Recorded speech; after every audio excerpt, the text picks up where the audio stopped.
Reka twongere tubasuhuze tunabahe ikaze inshuti bakunze tubana hano kuri Yosuwa TV. Ndizera ko mumeze neza, mukomeje kugira ibihe byiza, mukomeje kunogerwa n'ubuzima mu bice bitandukanye by'isi mudukurikiye muherereyemo. Tuje kugaruka by'umwihariko ku makuru agezweho muri kano kanya. Tariki yo ni ya 19 ukwezi n'Igicurasi umwaka 2026. Turagaruka cyane ku makuru agezweho ari kugenda garuka mu karere u Rwanda ruherereyemo, ariko by'umwihariko mu burasirazuba bwa Repubulika ya Demokarasi ya Kongo ndetse no muri ya bice byose, aho tugiye kugaruka ku makuru arimo aragenda avugwayo. Turi kumwe n'umunyamakuru ukorera i Rubavu, Olivier. Waramutse neza? Waramutse neza Arsene. Na mahoro cyane aho mu karere ka Rubavu. Ebola ntabwo irabinjiranamo ngo yacaye ko imipaka ifunze. Baba sherisheri se bajya basesera bakagerayo, ubu bari kubyumva neza ko ntawe ugomba kutinyuka ngatirimuke. Bagezwe rero ngo ni inzira za panya. Aho imbere bica nabo barahanyura, rero umva biba bigoye. Gusa Goma nta kese zacitse zahari, kubera yuko habonetse kesi y'uriya mugore wenyine, nawe kandi niko umugabo we yari umuganga wavuraga abantu Ebola, kandi Ebola iza guhitana umugabo we, rero usanga n'uriya mugore yanduye Ebola. Ngo niyo kesi yenyine iri mu Goma. Kesi abantu bose yahuye nabo ejo barapimwe, bafata ibipimo mu bantu 22 hafashwe ibipimo 5 basanga nta n'umwe urwaye, bategereje rezilita z'abandi 17 basigaye. We nako kandi no hepfo muri Bukavu naho byabaye, bapimye abantu basanga abari baketswe basanga bose ni bazima. Ubwo turakeye ku murwayi umwe wo muri Goma nawe bari kuri kwitabwaho n'abaganga. Ubwo abanyarubavu n'abanyarusizi ni ukwitwararika ibintu byo gusesera bakaba babigabanije. Hanyuma ubwo tujye muri Kongo. Ku munsi w'ejo kuwa mbere nibwo ingabo za Repubulika ya Demokarasi ya Kongo zagabye ibitero mu Minembwe. Ubwo ni mu makuru agezweho nyine ari update. Ibitero mu Minembwe byabayeyo kandi byari bikomeye cyane. Yari hakoshwaga za drone, ako ikidasanzwe nuko bakoresheje indege yo bwa Sukhoi, hanyuma mu Ventura natwe no barirasa bayirasibaba, ariko irabacika. Nuko none ayo makuru y'imirwano nuko yifashe haya mu Minembwe. Ariko ubundi ziracyari zindi kuri Poezero, haracyari ingabo za leta. Ventura nayo natwe rwanaho bakaba bari mu bindi bice. Gusa ahantu hari kwibanda mu mirwano aho Bidebu, hari ingi Gakenke, no mu aho hantu hari kwibandwa cyane mu mirwano. Haje n'intuzo ku butaka umwe na Abarundi na FARDC. Hanyuma ubwo uretse n'iyi mirwano kandi iyo mu Minembwe no muri Karehe naho bararwanye. Kavumu naho nabonye bararwanye. Nyine no birakomeje n'ubu ngubu. Ni ku muhanda, abantu bakurikirana ku muhanda ujya Kisangani hafi na parike ya Kahozi Biega. Imirwano irakomeje n'ubu ngubu turi mu kiganiro.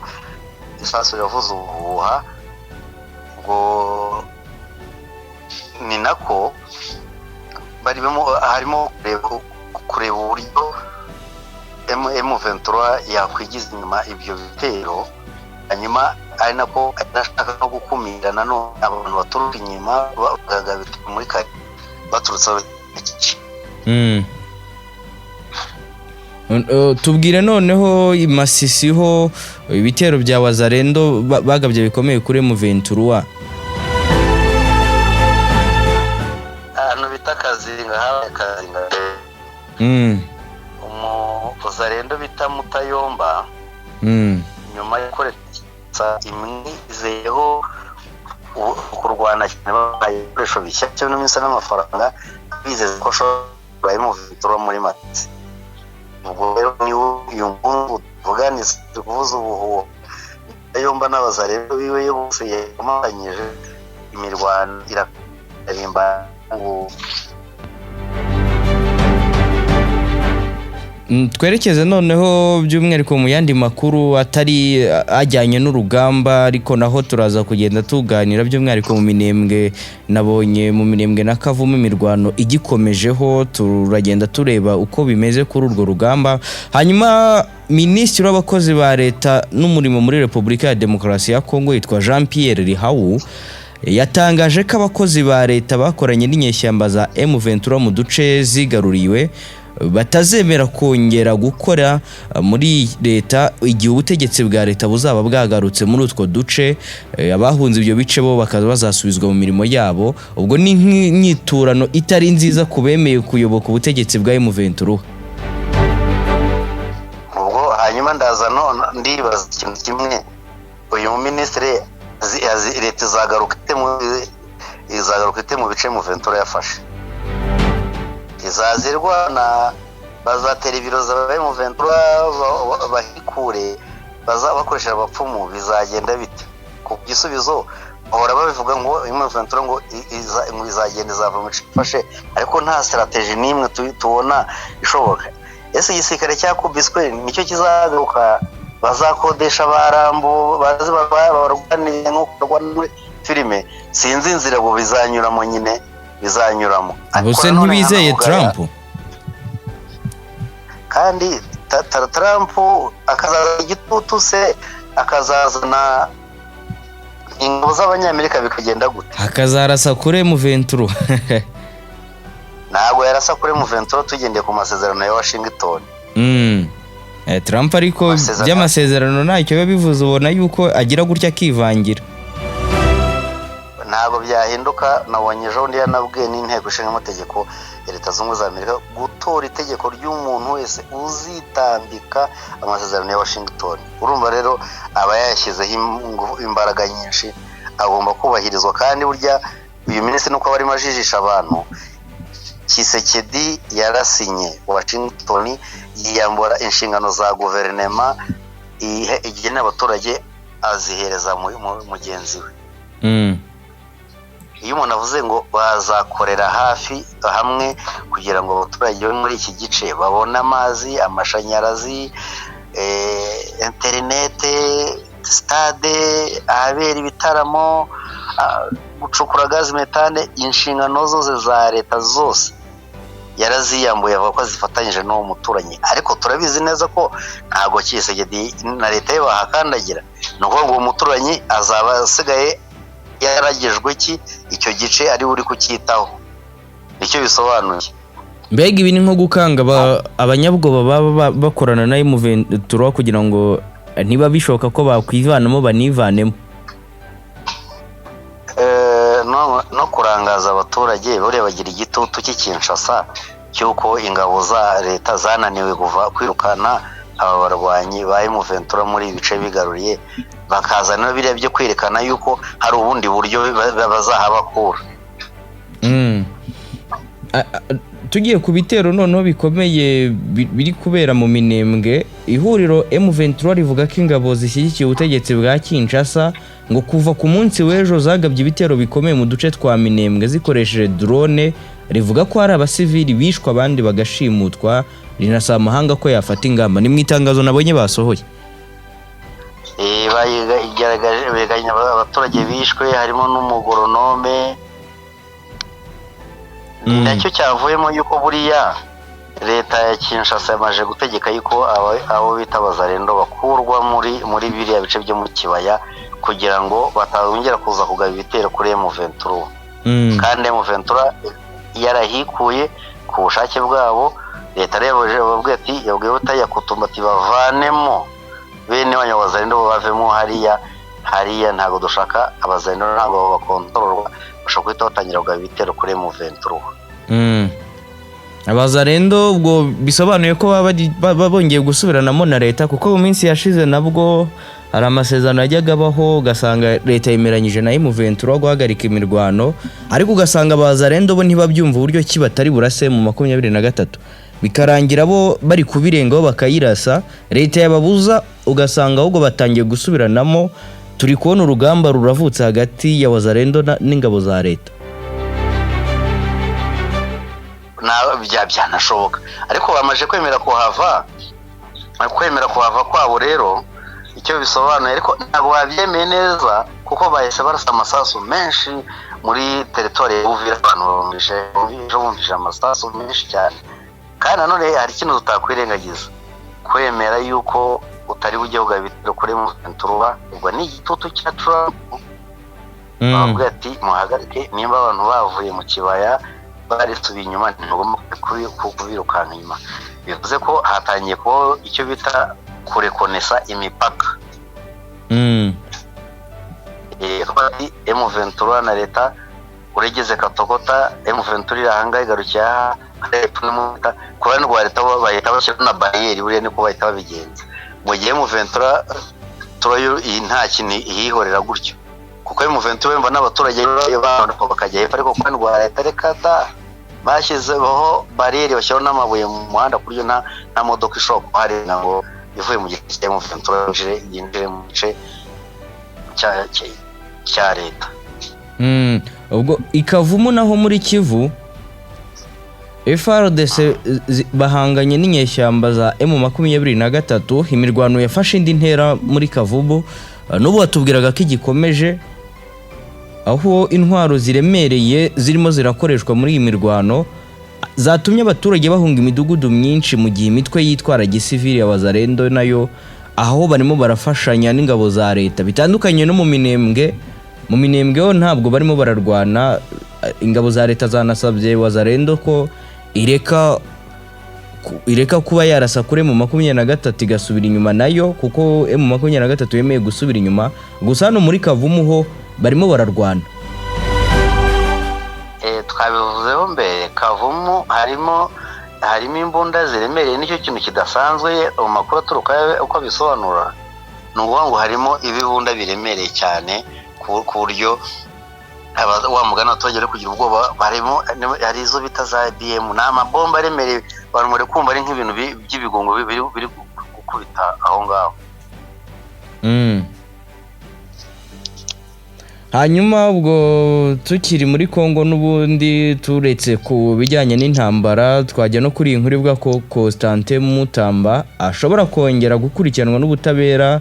Uyu munyapolitiki ukurikiranwe gukoresha nabi amafaranga yaragenewe indishyi z'abahohotewe n'ingabo za Uganda Ikisangani, ndetse kandi anakurikiranweho kuba yaranyereje amafaranga yagombaga kubaka n'igororero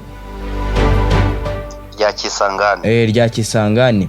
Ubwo nubwo rero yari yavuze ko arwaye ntashobore kwitaba urukiko, ariko hari abatanze ibimenyetso, abatangabuhamya batanze ibimenyetso byinshi bishobora gutuma ngo yongera gukurikiranwa akaregwa. Constant Mutamba yemufata buriya nk'umuntu buriya mu bintu byinshi yazize miliyoni 19 ngo z'amafaranga, ngo kandi ayo mafaranga bahise bayasanze kuri konti. Buriya mu bintu ngo yazize yashobora kuba yarashatse gukurikirana abantu, abayobozi bakuru, kandi abo bantu bishobora no kubona umuyobozi wo hasi ukarya amafaranga, ariko ukayarya ubizeranyeho nande na Kisekedi cyangwa wo mu muryango ngibi ibyo yaguyemo. Ariya mafaranga rero miliyoni 19 zasigaye zari nk'indi impozamarira ku Uganda yaciwe ku gushinjwa ku ntambara yahuje u Rwanda na Uganda y'iminsi 6, ubwo hari mu 2000. Icyo gihe rero ingabo zombi zarwaniyeyo. Ushobora no kumbaza uti kuki Uganda yaciwe amande, u Rwanda ntucibwa amande. Hari Cour International de Justice CIJ, ni urukiko ruregwamo ibihugu. U Rwanda ntabwo ari mu basinyateri basinye amasezerano arushyiraho, bivuze ko u Rwanda ntabwo rurebwa n'uriya rukiko. Ubwo rero bareze u Rwanda Uganda ko yasinye irahanwa, tanga miliyoni ijya ngo 295, ariko barabaze ejo ndasanga miliyoni 28 nizo zonyine zabashije kugera mu biganza by'abagizwe ingaruka, n'abo basinye amazu n'abapfushije abantu. Kisangani. Ayo mafaranga rero n'ejo niyo bavuga ngo hari documentaire ngo basanze harimo miliyoni 2 z'amadolari zo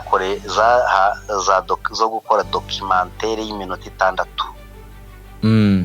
Urabyumva? Miliyoni 2 za documentaire y'iminota 6 bakishyuramo miliyoni 2 z'amadolari. Ewe yabikomeye. Urumva? Yabikomeye. Izi miliyoni zirenga 100 ngo zanyereye muri gahunda ngo yo zirenga 200 mu kubaka ngo zu handi ngo bororera inkende uduki twose ngo bagomba kubakira abo bantu b'Ikisangane bagizwe ingaruka n'intambara. Beze abari ahantu bakereya no gukereya ni nko gukereya Kongo kuno babaho barakereya nimba ari nk'ahantu bakeneye ngo amafaranga asohoke, nimba ari nk'ahantu ho kugura amafaranga y'imiti bagashaha bari ufite kenkayori bakahita banyuzayo bakakoresha facture za kenkayori babakeneye proof yuko amafaranga hari aho yaciye gusa. Urebye nicyo barwana nacyo kugira ngo babone ibisobanuro byayo byonyine bashaka aho basohorera amafaranga. Ubwo nugureza company ikora ama video ko yabakora documentaire bakahita bamushyivere miliyoni 2 akarejyaho rusenda nko miliyoni 2 ugasa ayeho nka miliyoni 50 z'amanyarwanda agasinyira ko yabonye ndakayabahereza. Akamubwira bati muri miliyoni 50 wowe uratwara 20 hanyuma izindi 30 uzohereza hano cyangwa uratwara he 3. Nuko ati documentaire nushake ntuzayikore. Nk'iyo zu rero bagomba kubaka bamwe abantu bapfushije abantu babo baba inzu zabo zarangiritse imoza marira yabo ngo murangugiye kubakira ahantu ho kororera inkende n'iki byose ngo parike bajye baza kureba ibyo bisimba. Yabikomeye. Bakize yedi nuko hameze nyine niyo systeme babayeho nibwo buzima babayeho. Ubwo Mutamba rero we yazize kugushaka gukurikirana abo bayobozi bakuru b'igihugu. Juste na ntuza na duhereye no ku nshuro ya mbere tukajya nko kuri ntuza kuri ayo miliyoni 19 basanze kuri konte bazikuye kuri bahise bazikura kuri banke ngo zitazirengera muri fondation Denise Nyakero. Denise Nyakero umudamu w'umukuru w'igihugu. Niho byahise byimukira no base bazimurirayo zita zimirira mwaho ngaho. Ubwo nubundi tugana no ku musozo hari indi nkuru mbonye sinzi niba wari wayibonyeho ya FDLR nayo ngo yongeye kumena amaraso Ibambo. Ibambo ni muri Rucuru. Kishishe Bambo yonyukije dosiye. FDLR yagezeyo rwose mu nkuru y'ikinyamakuru bitwa minembwe.com bamaze kwandika mu minota mike ishize banditse ko mu gihe umutekano ukomeje kuba ikibazo gikomeye mu burasirazuba bwa Kongo, FDLR yongeye gushinjwa ibikorwa by'ubwicanyi no gushimuta abaturage muri teritwari ya Rucuru mu ntara y'Kivu y'Amajyaruguru. Muri kiriya gice rero aba FDLR bameze nk'inda ku mukene ku mutindi nako ni benshi cyane. Baraseseye bashaka nayo barabyara bese sinzi ukuntu kugira ngo bazashiremo ni ikibazo cy'igihe gusa. None se ubona ko buri munsi ataye impunzi y'Abarundi cya Rusizi ukiboneramo abagore n'abana gusa. Nuko ngo abagabo baba basigaye hariya barwana kandi buriya headquarters za FDLR hariya muri Rucuru muri sheferi ya Bwito. Ntago bashiramo rero numva ko baza kuza bagashimuta abaturage n'iki byose banibye nibyo kumushimuta umuntu bakamutwara bakabwira umuryango w'umwohereza amafaranga iyo bashonje ibyo bajya babikora bakamutwara tumwohereze biceri n'imwanga turamwica byo gutera ubwoba. Ibyo ni by'abanyenzara ni by'imitwe yitwaje intwari ikora. Niyo mpamvu mu 23 ntajya nemera ko ngiye wari umutwe witwaje intwaro kuko ntabwo ndabona ushimuta ugwatira FDLR barwana nk'amabandi. FDLR sinzi uburyo wabavugamo ni abantu b'abicanyi bari aho ngaho, ariko gahoro gahoro mu minsi ishize hari uburyo M23 yafashe gukora operasiyo zo muri territoire ya Rucuru, ku buryo mu ba FDLR bari bamaje gushiramwo hariya abenshi hari n'abahungiye muri Kivu y'Epfo. Izo operasiyo ni bazitaga ngo ni bouclage cyangwa se ratissage uko ari nk'imbeba, ni uguhigahiga no munsi y'ibitanda. Byavuye muri ko abenshi bari bamaje guhunga, bamaje no kwijya muri territoire ya Warikare, mu gihe abandi barashizemo kujya muri Kivu y'Amajyepfo. Gahoro gahoro FDL izagenda irandurwa, ni ikibazo cy'igihe bizatwarye, ariko bizagera irandurwe. Wenda izasigara nizabiri muri FARDC, ahoro nta bushobozi M23 izagira. Hanyuma ubu twashimira n'abo twabanye, ubwo tugakomeza gukurikirana ku mugoroba, ugakomeza ukadukurikirana ibiri kubera aho ngaho. Ubwo mu gihe hagira igishya cyaboneka nabwo twagaruka amakuru tukayabagezaho. Ubwo abantu bakomeze badukunde, bakande like, bakore subscribe, bajye no muri comment batanga ibitekerezo. Bakoze cyane. Ndagushimiye cyane Olivier.